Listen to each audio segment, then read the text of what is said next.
Yes, I know. Well, even after the raid, still in place. Yeah. I'm outside. The Sandlot would be infinitely better if Osama started instead of James Earl Jones. If he was the creepy neighbor that was keeping the kids' balls. Throw that out there. Second of all, I love the fact that they said another reason that they thought the guys were weird was that they were the only people in the city to not buy generic. Yeah. They would go in and they wouldn't buy the cereal with the sugar on it. They would go for the full-on Frosted Flakes. Right. They would get the Hershey's. They wouldn't get bar of chocolate, and they thought that was really weird. Osama had some very highfalutin tastes. Was it also the fact that they were buying cartons full of Cristal? Was that? Yeah, exactly. But they took out the alcohol. Oh, Did I right, understand the religion? Should we be reevaluating the aid package to Pakistan? Yeah. I mean, but look, you have to bear in mind. They said, we're not going to tell them because they'll tell bin Laden. They've been tipping off bin Laden for years. They've been hiding in their military city. Nonetheless, we've got to deal with them because they got all those nukes. And so we just have to get used to the idea. They're untrustworthy. They're going to stab you in the back and try to do the best you can. Pakistan is a bipolar nuclear power. I've dated Pakistan. Yeah. And Pakistan's Facebook page says it's complicated. Yeah. And as everyone knows, when you have it's complicated, it really means I'm crazy. Yeah. So that's Pakistan. You know what? I think that Obama won him over by constantly saying Pakistan. Remember that? There was that went on for a couple of years. And by the way, I want to throw that out there. You know how you can tell Pakistan is crazy? Because when Pakistan talks about all our ex-boyfriends, they're the ones that are crazy. Yeah. Why do I always date the crazy ones? No, Pakistan, you're crazy. That's why they acted the way they do. I go watch Glee. Yeah. Hey, did I already mention, breakup. we don't know if, like, we're doing this show on the premise that the picture isn't released. So, we tape earlier than 3 a.m. So if the picture is out by the time we're talking, most of everything, don't hold us against us. We're not, like, completely insane. All right. So last night I told you how much I enjoy shaving the backs of bikers, and I do. But I also love charity, so let's get to my latest piece of art. It's called Unicorn with a Mop. It's a and you like that. It's a unicorn with a mop. And you can tell it's a mop because it says so. You won't see that on a rake or a broom. No. Any of my rake or broom paintings, you won't see that. Anyway, so far, Jackie and Malcolm Heath put out such a high bid yesterday, or 2 days ago, of $2,001. It still stands. So if you want to beat this, get this, you have to beat them. They put out over $2 grand. I don't see that happening by Friday, but who knows? So email your offer to redeye@foxnews.com to be considered. And as you know, all the money this week goes to TAPS, a nonprofit group that provides grief counseling and support programs to families of fallen soldiers.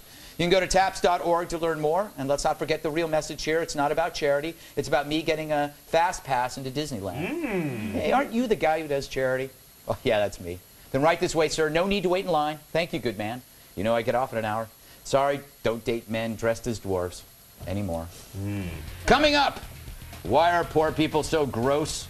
We discuss Carrie Keegan's new book. Why are poor people so gross? It's #1 right now. I am amazing. Yes, but first. Wow.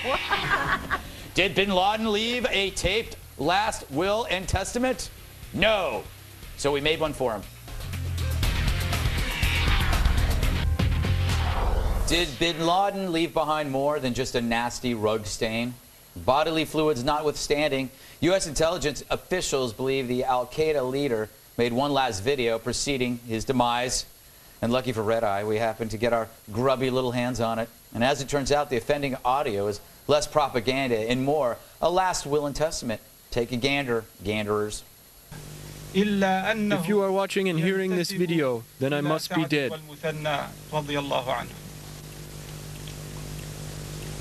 Which sucks, but hey, I have no regrets, except that maybe I never finished Angry Birds. Anyway, here is my last will and testament. To my beloved 14th wife, Gail, I bequeath my entire collection of QVC-bought Happy Days commemorative plates, except for the Potsy platter.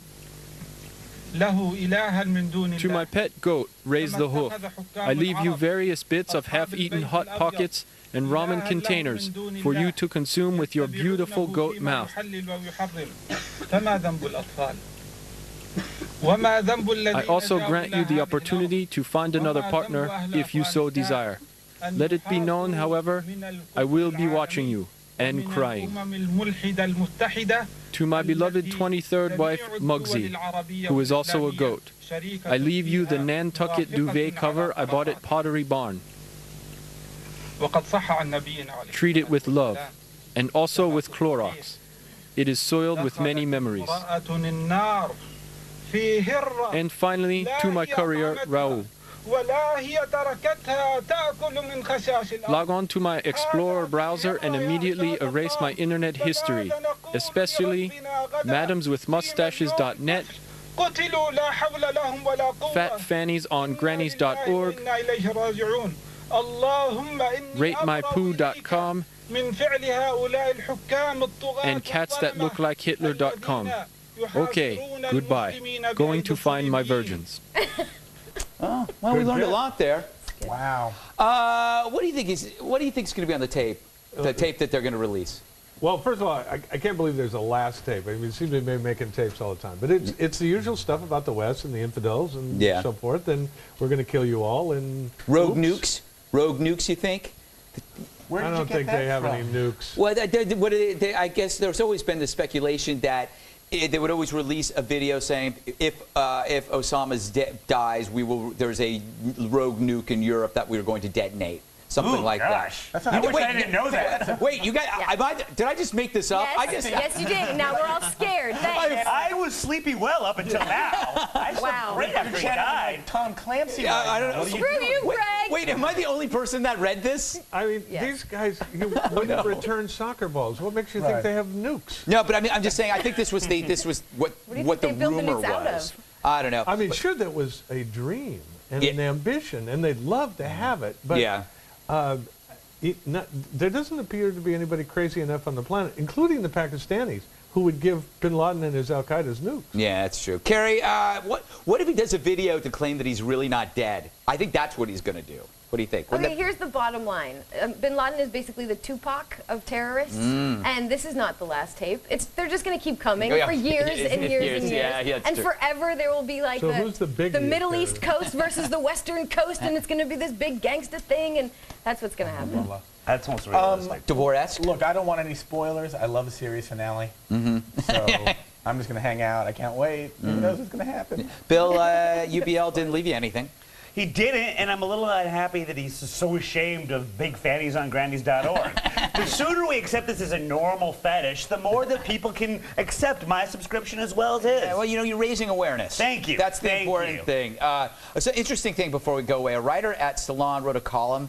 She asking the question, is it too soon to lampoon the death of UBL?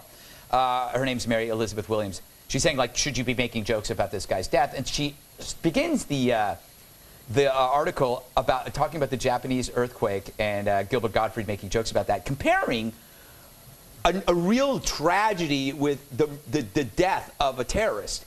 It's the dumbest article I've ever read in my life. Of course it's not the same. Salon, though. Yeah, that's true.